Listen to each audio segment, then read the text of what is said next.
Hello, my name is Jesse. I'm a costumer, and for this video, I'm going to be working on my Jaskier cosplay again. So, in this video, I'm going to be working on the art finishing for it. So, what that involves is foiling all the trims and applying them directly to the jacket, because if you remember last video, I was hoping to have the jacket in a wearable state, but that didn't happen. I kind of forgot how complex the trims were and how it's much easier to apply them when they're on the flat like this. So once I got to that point, I kind of realized that it wasn't really a realistic goal to have all of that in a ready state. So yeah, it just didn't happen, because obviously to get this fitted, what I'd need to do is have all the trims already assembled and attached, and then I can do up the side seams and then I can put it on and just see how it looks. But yeah, it's much easier to do this on the flat. So that's what I'm going to do. So what that involves, first, the trims aren't already gold. That's something that I need to do to them. So I've started with a black base. So I've got some 9mm ribbon and 10, it says 10mm, but it's probably closer to 15. This poly lace. So what I do with that is cut that to the size. So I've gone through and I've labeled and cut all of the trims as required for the center front piece. I'm going to do the center back later, but I just wanted to knock out this one because it's the most complicated first. So I've cut them to size, and then I've gone through and I've applied some text block directly to it. Flock and foil, sorry. Scratch that actually. I had to dilute it because to get it to, I did a little sample before. I don't know if I showed this in the last video, but this is what it's going to look like. I hope it looks like. Can you see that? So there was a bit of a rocky road to get it to that point because I had a little trial. So I did a similar thing with some ribbon and some trim I had lying around, and the result was not as pretty. So the difference between this one and the one I just showed you, for one, I applied the foil to the wrong side. So they're already off to a bad start. And the ribbon actually didn't look too bad, but I think I did dilute the ribbon because I was worried about that looking clumpy when I applied it, because I just kind of brushing this on. So what I did was I did it by eye. So I diluted some of the flock and foil with some water. And what I did was apply it directly to the lace and the ribbon with the brush. So I'll show you what it looks like so far. So this is where I'm at right now. So I had to do a couple of takes. So this is probably almost dry. Give it another 15 minutes. And yeah, I've just gone through and I've labeled it. I don't know if you can see the labels for each point on the center front of the jacket. So should be no confusion. And once they're dry, what I'm going to do is sandwich them between a layer of, just fold it up, sandwich it between some baking paper, and lay a little bit of this foil on top of it. So it's got a right and a wrong side, and basically what you do is you lay this on top of what you've glued. So that could be a screen printed pattern, or it could just be like something you've painted onto a fabric directly. Then what you do is sandwich that between the Glad wrap, lay it on top of the lace, and then apply some heat. So with an iron or a Elna press. I'll probably use the Elna press for this because it'll be way quicker. But once you do that, you take it off, let it cool on its own, and then once it's relatively cool, you very carefully peel it off. And what it's going to leave behind is a very detailed, sort of a gold sheen to it. You'll notice that it didn't actually pick up.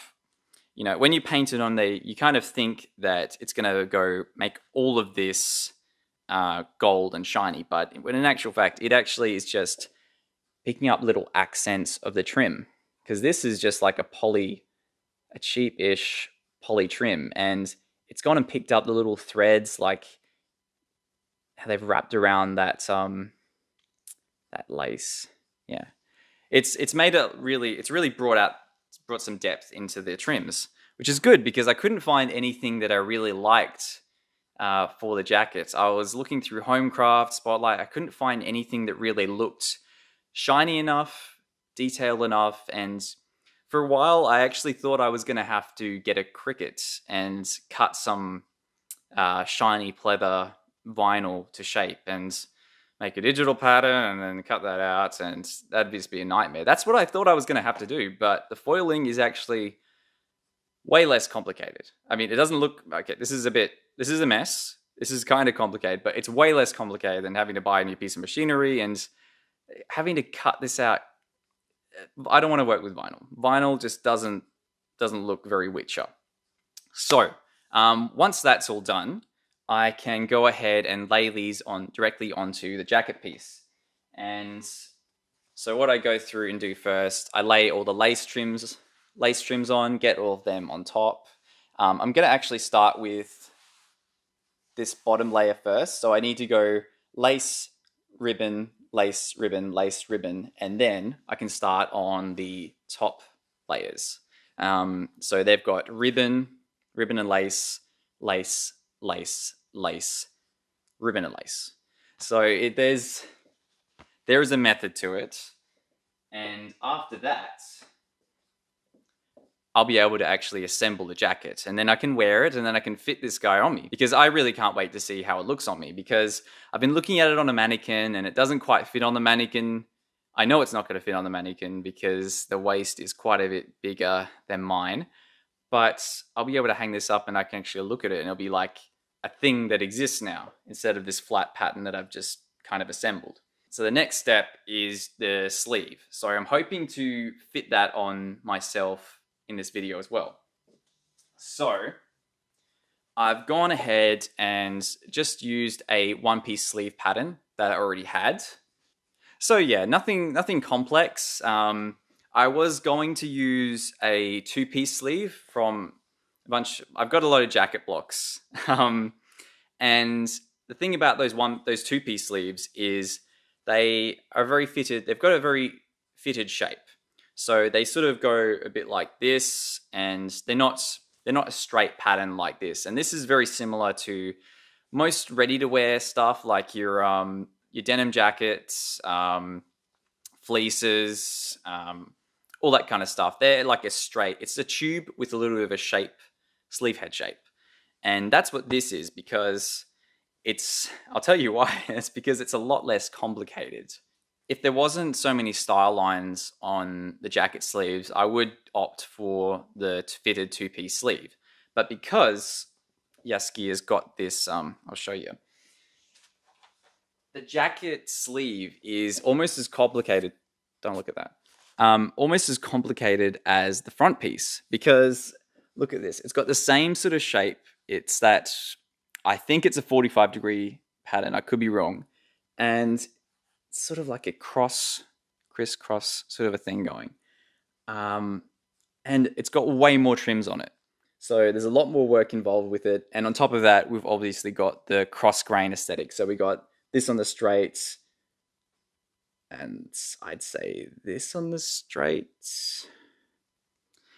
I need to look at more reference photos because I haven't actually worked out exactly what it's going to look like, whether it is all straight on one side and cross on the other, or whether it's alternating, in which case this is straight, this is cross, this is cross. Like, it could be anything. I need to find some better reference photos of the sleeve, but I'll probably opt for whatever looks nicer in regard to the jacket that I've already made. So yeah, so that's the sleeve. So that's what it's going to look like. And right now, it's just a tube with a sleeve head on it and some front pitch points and a back pinch point. So the front point of reference is the topmost layer. So this point here is where hang on. This is going to be a bit of a journey. So what this line needs to match up with, ideally, is this has to match up with this bottom layer. And this is on the sleeve. As far as I can tell from the spacing in the reference photos, this is where the top layer should start. And so we've got this triangle shape, and then we've got the rest of the layers going all the way down the arm. I think there's about, I want to say 11 of them. So there's a lot of pieces, and I've just gone and marked roughly where I think it should start. And so the point of the fitting, so once I have the jacket on me and I have this sort of pinned onto me, I can work out exactly where this point should start, because it's fine to put it on the pattern and most of the time you get it right. But fittings are really important because I might find that this first line is off by like 3 centimeters or something, or that the angle that these are coming down on is not broad enough, or it's too acute. I think it is like the jacket in that it's got this 45 degree angle, sorry, but I could be wrong. It could be that it looks a bit more sharper, it looks a little bit more acute, but that could be just because on Joey's body, it's being wrapped around an arm, so it looks a lot more sharper than it actually is. So that's the point of the twirl. So I can put that on me, draw on some more lines with my friction pens, and find a more appropriate style line. And that'll inform the pattern for the sleeve. So then I can start cutting for the sleeve. That'll be another video, but yeah, that's what I'm doing today. So get these trims sorted, get them onto the jacket, and then I can put the jacket on, and then we can see what the sleeves are going to look like. So yeah, go team.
Okay, so quick update.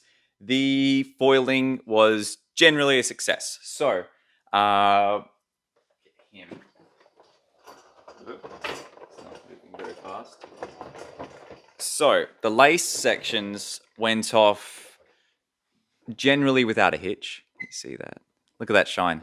There was a bit of a hiccup though. I did need to repaint some sections. So, to my eye, one side looks like it's got more gold on it than the other. But I'm recording this update a day after. So yesterday I actually did this, and having had time to ponder and look over this, I think it's perfectly acceptable. I was kind of second guessing myself in thinking that I would have to redo this whole side so that it would look like the other side, but looking at it like this, I'm pretty happy with that. And of course we've got the back. It almost looks like the real thing. So I'm really happy with that. That went on the first time. That one was all good, the longer one, because I did them separately, and I actually let them. I actually let the longer pieces dry for less time. So I think the key problem that I had last time was that I had. So the key problem that I found with the first time I did the lace was I let it dry for too long. So on the label, it says to leave it for no longer than an hour, between 40 to 60 minutes for the flock and foil. And I let it go for a little bit longer because I actually didn't keep track of it. So that's what I should have done. I should have timed it so that I had a rough idea of what it was doing, but I let it dry inside for a little while and it was taking too long, so I put it outside, probably for a bit too long, probably a lot longer than it needed to, and I think it dried out too much. So the lace came out a bit better for it, but there was a couple of strips that were a bit lighter on the foil when I pulled off the foil, but the ribbon just didn't take to it at all. So I'll show you what happened. See, well, this is one. The first one I picked up, like you can see, fucking nothing. So that's bad. But I did reattempt on the other side because this is a double-sided ribbon that I have, and it took to it much better. So this is the ideal. Sorry, can you see that? This is prime. This is prime foil. So this is what I wanted in the first place. Because that's very much like the sample that I did. That light's not picking that up. So, success for the ribbon the first time was not very good at all. And when I did reattempt it, I got a lot of because there's already foil and glue on the other side, and there was another layer of glue that I painted on the other side. It kind of curled and went a bit wonky. Can you see that? It's a bit wonk, and then it sort of folded on itself and got all these weird shapes on it, and they look interesting, but they're definitely not what I'm going for with this costume. If it was for something else, like a little bit more broken down costume, that'll be like, all right, these little happy mistakes are probably fine for it. But for this, it's a no-go. It's a no-go. Here we go. This is a good example. So this is what I got for a few of the pieces. So that first attempt didn't take to the foil at all. I probably put in the right amount of glue, but the problem was that I let it dry for too long, and that's on me. I guess because when it was drying and I decided to put it outside, it was very wet on the other side, so it was actually just sort of sitting in this puddle of glue because I diluted it with some water, and it just wasn't going to dry in a timely fashion. So I thought taking it outside would cut that time in half, and it did, but I didn't account for how fast it was going to dry. So what I've done now, I'm going to sort of scrap these little noodles because the reattempt on the other side of the ribbon with the foil didn't look so good. So I'm kind of scrapping them, but I will keep some of the good ones in case I need to replace something or one of these gets ruined. I don't know. So I'm going to keep them as a backup. And I've got some more. Got some more ribbon. So happy days. Should be plenty. I bought I bought more than I needed because last time I went to Spotlights, there was only one roll of the black ribbon, and I thought that was insane because it's such a basic item. And I asked about it, and yeah, no one could help me. So I grabbed as much as I could the second time around. Now they're restocked, and no mistakes this time. So yeah, I'm gonna do that. I'm gonna go ahead and repaint the ribbon, cut some new pieces, and yeah, I can start assembling these guys. And that's what we want because I've just pinned them on for now, and it already looks so cool. And I actually went to Homecraft this morning and picked up some of these guys.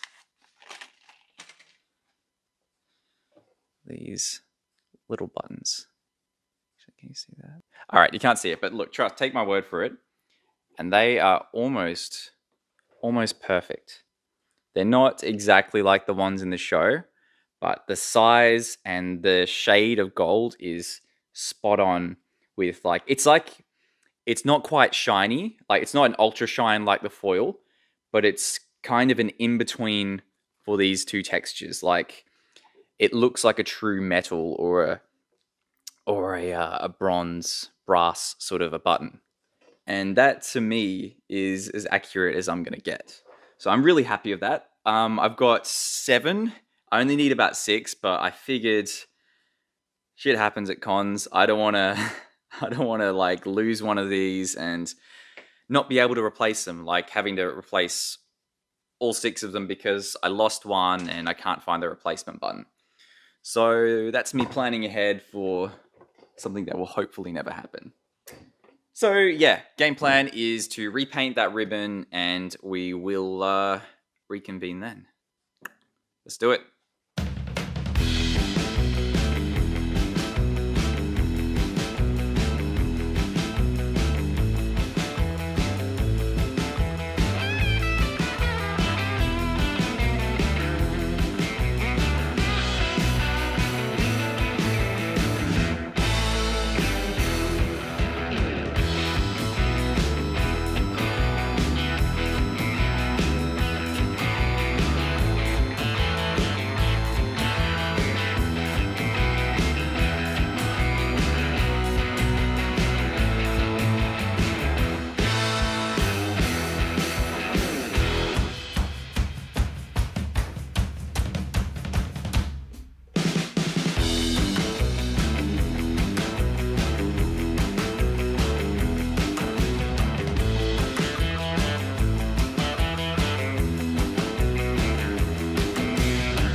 Okay, so I find myself in a bit of a standstill because the sampling, well, the ribbon didn't go so well, the foiling for the ribbon. So what I'm doing now is I'm resampling all over again because there's just a bit of a disconnect between what I did for the initial samples and what was enough for the lace and what I need to do because I've wasted a bunch of ribbon, and it's not the worst thing because ribbon's not super expensive, but it is incredibly wasteful on my part, and I'm not sure where I went wrong. I don't know where I went wrong because the first time was really either it didn't take it all or it took and wrinkled and wobbled, or there was just too damn much. There wasn't enough of that black sort of the texture that I'm after. So I'm stuck in between. I'm resampling, and this was the first resample, so a little bit better, but I've got I've got a bit of wrinkling going on. I just feel very far away.